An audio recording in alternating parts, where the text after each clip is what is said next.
महाभारत का युद्ध जो धर्म और अधर्म के बीच हुआ केवल एक कहानी नहीं, बल्कि यह हमारे जीवन के कई पहलुओं का प्रतिबिंब है। लेकिन इस युद्ध के पीछे छुपे कुछ पात्रों की कहानियां आज भी अनसुनी हैं। आज हम बात करेंगे एक ऐसे योद्धा की जिसने असीम शक्ति पाई, लेकिन अधर्म के मार्ग पर चलने के कारण उन्हें ऐसा श्राप मिला जो आज तक इतिहास में याद किया जाता है।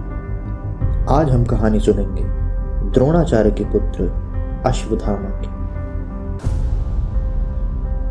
अश्वत्थामा, जो कि गुरु द्रोणाचार्य और कृपि के पुत्र थे, बचपन से ही अत्यंत प्रतिभाशाली और शक्तिशाली थे। उनका जन्म एक दिव्य रत्न के साथ हुआ था, जिसे उनके मस्तक पर लगाया गया था। यह रत्न उन्हें अजेय बनाता था। साथ ही भगवान शिव के विशेष वरदान के कारण वे अमर भी थे।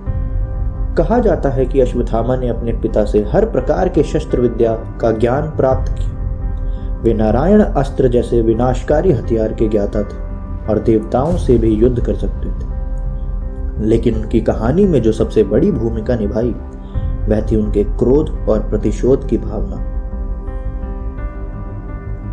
महाभारत के युद्ध में द्रोणाचार्य को छल से मारा गया। द्रोणाचार्य केवल युधिष्ठिर के सत्यवादिता पर विश्वास करते थे। युद्ध के बीच में यह अफवाह फैलाई गई कि अश्वत्थामा मारा गया। जब युधिष्ठिर ने यह सत्य कहा कि हाँ, अश्वत्थामा मारा गया, लेकिन हाथी, तो द्रोणाचार्य ने अपने शस्त्र त्याग दिए और इसी दौरान द्रुपद के पुत्र धृष्टद्युम्न ने उनका वध कर दिया।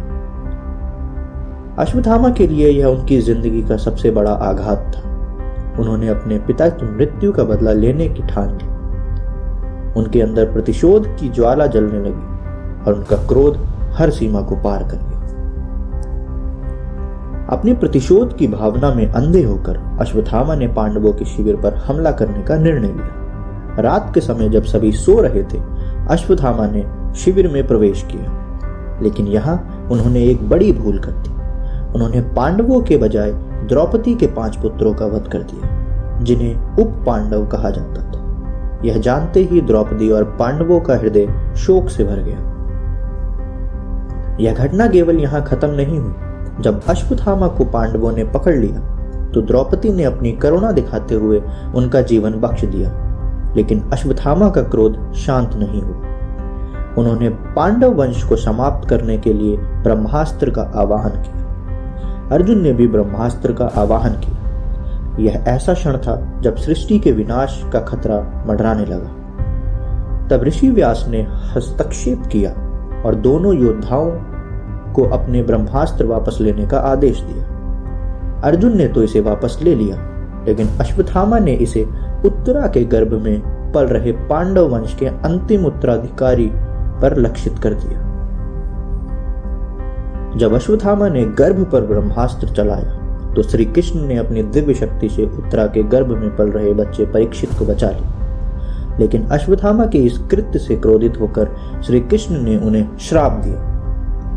अश्वत्थामा, तूने जो किया है उसका परिणाम तुझे भुगतना होगा। तुझे अंतकाल तक इस धरती पर भटकना होगा। तेरे शरीर में हमेशा घाव रिश्ता रहेगा और तेरे पास कोई शांति नहीं होगी। लोग तुझे घृणा करेंगे और तुझे मृत्यु तक प्राप्त नहीं होगी।